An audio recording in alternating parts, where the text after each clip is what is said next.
If you were born between 1997 and 2012, you are doomed. I know you've probably seen countless videos with the same exact title, all of them discussing the same topic, all of them use the same sort of thumbnail. This should be a sign to you.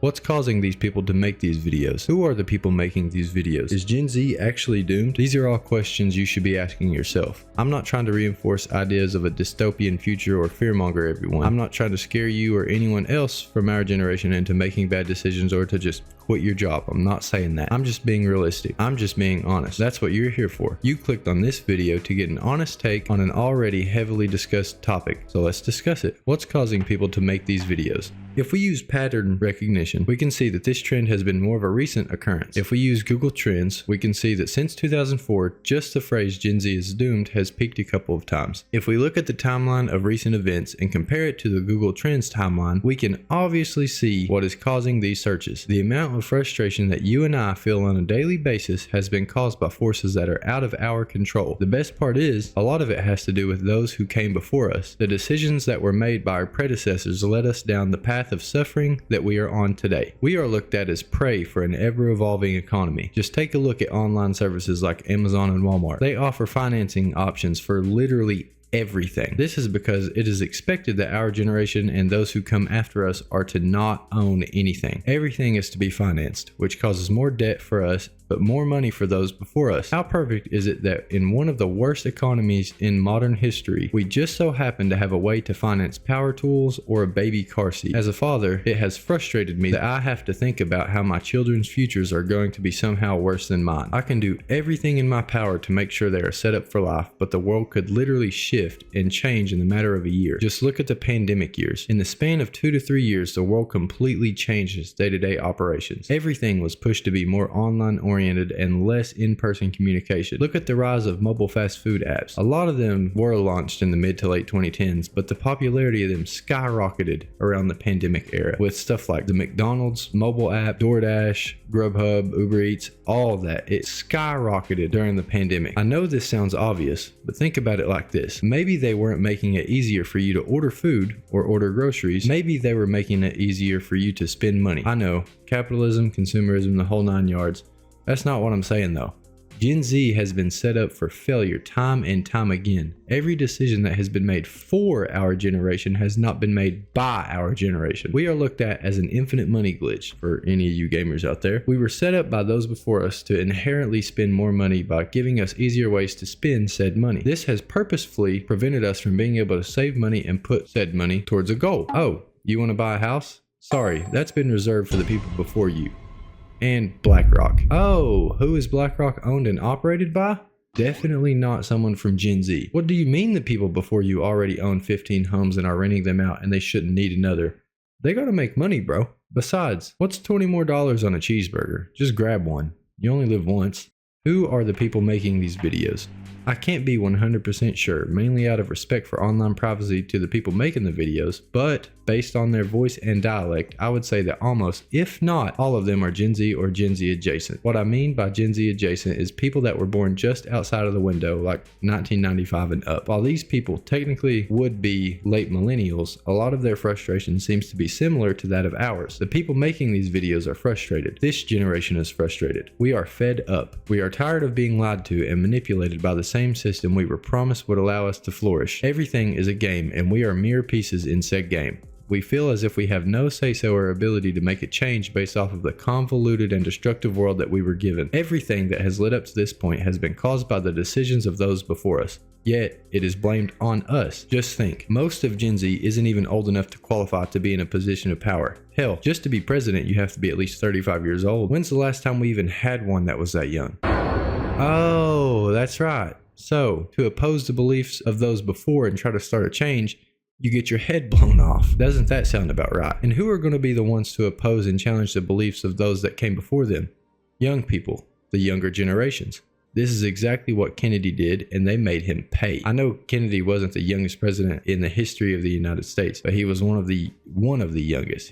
I think he was 42 or 43. But his ideas and ideologies align more with what Gen Z aligns with today. They do not want that to happen. How much longer are we going to let them get away with this? Look at what we've had in recent years. For my whole entire adult life, our presidents have been way closer to 100 years old than they are to being my age. Those same presidents do not have the mindset and way of thinking as a 20-something-year-old. It seems like most of them are out for themselves and their peers. Isn't that amazing? We elect people into power that preach about how they want to help us. They talk about how important we are to the future of this world and how we are the future of this world. And what do they do once they get into power? The exact opposite of what we were promised. This is especially true to us as Gen Z. With each passing day, the affordability and American dream get further and further from what they once were. These people are tired of it. We're tired of it. We were taught to stay humble and keep our head down, to just work hard and that it would pay off. We were taught how to go through life, work a normal job, retire at an old age, and enjoy the fruits of our labor.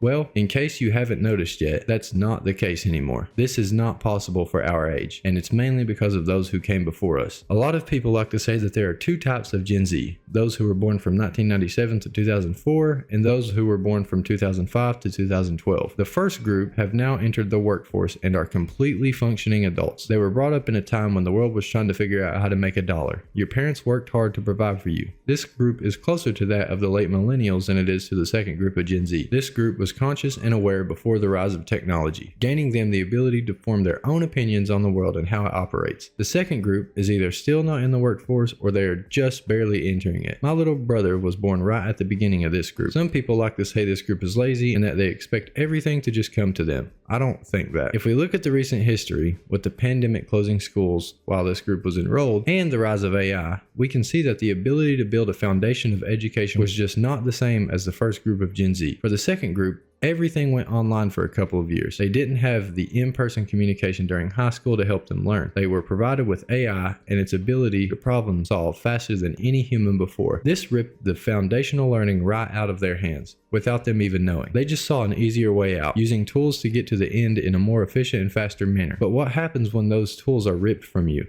and you're left alone with nothing? What happens when you've built up reliance on those tools? When those tools are your foundation? Well, you're left high and dry. You lose all understanding because you were a pioneer in an ever-evolving time, and that got you nothing. You skipped the foundation that the earlier group was able to build for a shorter path. You didn't know this would happen. You used AI to solve all math equations while you were in high school. You used AI to write your research papers while you were in high school. You graduated with amazing grades being at the top of your class, but then you get to college. They've already implemented AI detection policies and procedures using that same AI that used to write your papers. You're monitored heavily when performing math equations while being asked to show your work the entire time. You have no idea how to do any of this because you took a shortcut. What if you took a different path? What if you just went straight into the workforce? You attend an interview for a job you've wanted since you were in high school. The interviewer asks you to do some problem solving. How would you handle this situation? You don't know how to answer it. Sweat beads from your forehead. Your heart is racing 100 miles a minute. If you wanted to build this structure, what material would you use? You remember hearing about this in your carpentry class, but you did not pay attention to what the teacher said. Now you can't pull out your phone and go to ChatGPT to ask it. That's what you did in school though. You fail the interview and you don't get the job because you didn't know how to answer any of the basic foundational questions for that job that you otherwise would have learned in school or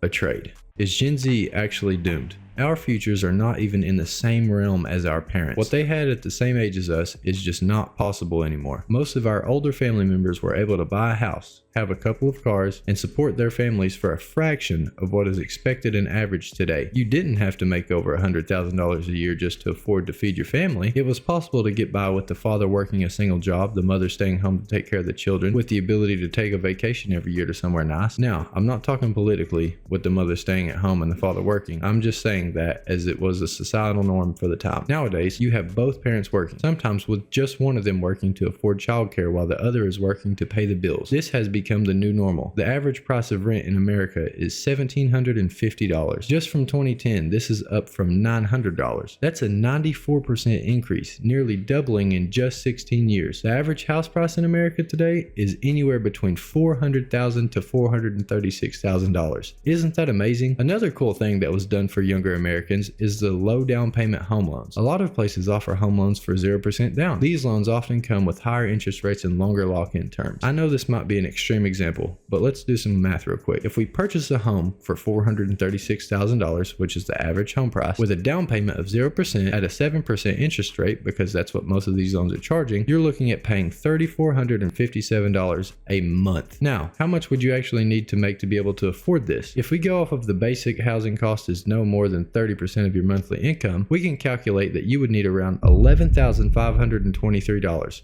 a month. This would allow you to afford this housing cost, still have money for food, utilities, savings, and anything else you might need. How much is that when converted to a yearly salary? $138,276. What is the average yearly salary in the United States? Anywhere from $64,000 to $69,000. Do you see where the problem is? I know this is sort of an extreme example, but this is the reality for today's America. The average home's monthly payment is outpricing the average salary of a United States citizen. It's not just outpricing it by a little either. It's completely unrealistic and not possible. This is the reality for us as Gen Z. We were told the system was set up for us to succeed.